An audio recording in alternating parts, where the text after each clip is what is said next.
Ola hello Move guys, OS welcome 5 to Arun installation talks. full இன்றைக்கான video வீடியோவில் நம்ம என்ன here. பார்க்க போகிறோம்னு பார்த்தீங்கன்னா ஓலா S1 Pro Gen 2. இதில் வந்து பார்த்தீங்கன்னா நேற்று வந்து ஒரு அப்டேட் வந்திருந்தது ஆக்சுவலாக. இதுக்கு முன்னாடி வந்து நீங்கள் MoveOS 5 பீட்டா வெர்ஷன் யூஸ் பண்ணுறவங்களா இருந்தால் அவங்களுக்காக அந்த வீடியோ நான் பண்ணிகிட்ருக்கேன். MoveOSல வந்து MoveOS 5 இருக்கு இல்லையா, அதுக்கான பீட்டா வெர்ஷன் வந்து ஒரு 3 to 4 மந்த்துக்கு முன்னாடி விட்டுருந்தாங்க. அதெல்லாம் யார் யார் இன்ஸ்டால் பண்ணி யூஸ் பண்ணிங்களோ அவங்க வந்து இந்த அப்டேட் இப்போ கரண்ட்டாக ஒரு அப்டேட் வந்திருக்கு, அதையும் இன்ஸ்டால் பண்ணிக்கோங்க. ஸோ நான் பண்ணுறது பார்த்தீங்க அப்படின்னா 100% சார்ஜர் வச்சுட்டு நான் பண்ணேன்.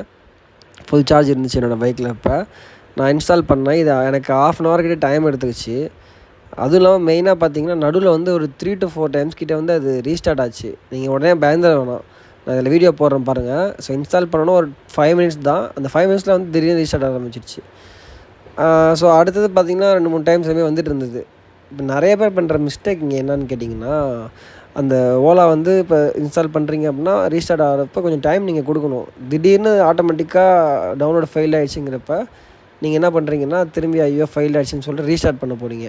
அந்த தப்பை பண்ணவே கூடாது. இப்போ நீங்கள் ஆண்ட்ராய்டு மொபைல்லாம் வச்சுருந்தீங்கன்னா அது நீங்கள் இன்ஸ்டால் பண்ணுவீங்கன்னா சாஃப்ட்வேர், அது பண்ணுறப்ப ஃபஸ்ட்டு என்ன பண்ணணுன்னா ஃபோன் ஆட்டோமேட்டிக்காக சுவிட்ச் ஆஃப் ஆகும், திரும்பி ரீஸ்டார்ட் ஆகும். அப்புறம் ஒரு ஆண்ட்ராய்டு வந்து ஒரு அந்த பொம்மை சுற்றுற மாரி இருக்கும். அது முடிஞ்சதுக்கப்புறமா அதுக்கப்புறம் திரும்பி ஆன் ஆகும். ஸோ மொத்தம் 2 டைம்ஸ்க்கு டைம் எடுத்துக்கும் ஆண்ட்ராய்டு மொபைல். இந்த சாஃப்ட்வேரை பொறுத்த வரைக்கும் பார்த்தீங்கன்னா ஒரு 3 to 4 டைம்ஸ் கிட்ட வந்து உங்களுக்கு டைம் எடுத்துக்கிட்டு அது ஆட்டோமேட்டிக்காக ரீபூட் ஆகி ரீஸ்டார்ட் ஆகி இது பண்ணிகிட்ருக்கும். இங்கே நான் கமெண்ட்ஸில் ஃபேஸ்புக்கில் யூடியூப்லலாம் பார்த்தீங்கன்னா நிறைய பேர் வந்து ஓஎஸ் வந்து ப்ராப்பராக இன்ஸ்டால் பண்ணாமல் இந்த மிஸ்டேக் பண்ணி நிறையா சாஃப்ட்வேர் ஃபெயில்ட் ஆகிடுது, கரப்ட் ஆகிடுது, நிறையா இஷ்யூஸ் வருது அவங்களுக்கு. இந்த மாதிரி இஷ்யூஸ்லாம் வந்து பார்த்திங்கன்னா நம்ம ஷோரூமுக்கு எடுத்து தான் போய் சரி பண்ணுற மாரி இருக்கும். அந்தளவுக்கு கொண்டு வந்துடாதீங்க. பேசிக்காக ரொம்ப ஈஸியான ஸ்டெப்ஸ் தான். இப்போ எனக்கு பாருங்கள் ஒரு 80% கிட்ட போச்சு, சடனாக திரும்ப ரீஸ்டார்ட் ஆகுது. ஸோ நான் இதை பயந்துட்டு உடனே திரும்பி ஆஃப் பண்ணோன்னா எனக்கு தான் பிரச்சனை. எந்த 80%ல் எண்டாச்சோ திரும்ப ரீஸ்டார்ட் ஆகி அதே 80%க்கு ஆட்டோமேட்டிக்காக வந்துடும் அது ஒரு 2 minutesல. அதனால் நீங்கள் ஒன்றும் போட்டு ஒரி பண்ணிக்காதீங்க. இந்த அப்டேட் வந்து நான் பண்ணதுக்கப்புறம் எனக்கு இந்த மாதிரி உங்களுக்கு பாஸ்வேர்டு வருது பார்த்தீங்களா, இதுதான் கரெக்டான பாயிண்ட். இந்த பாயிண்ட் வரப்போ நீங்கள் உங்கள் பாஸ்வேர்டு போட்டுங்க. அது வரைக்கும் நீங்கள் எதுவுமே பண்ணக்கூடாது. ரீஸ்டார்ட்டுக்கு கொடுத்துட்டீங்க டைம்னா கொடுத்துடணும்.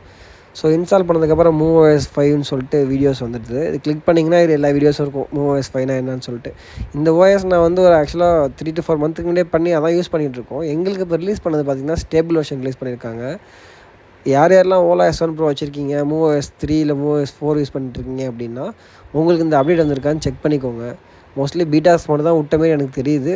பட் மற்ற வெஹிக்கிளுக்கு என்னான்னு தெரியல கண்டிஷன். ஸோ பாருங்கள். மெயினாக வந்து உங்களோட ஓலாக்கு வந்து அப்டேட்ஸ்லாம் வந்ததுன்னா கண்டிப்பாக இன்ஸ்டால் பண்ணி யூஸ் பண்ணுங்கள். அப்புறம் நிறைய பேர் வந்து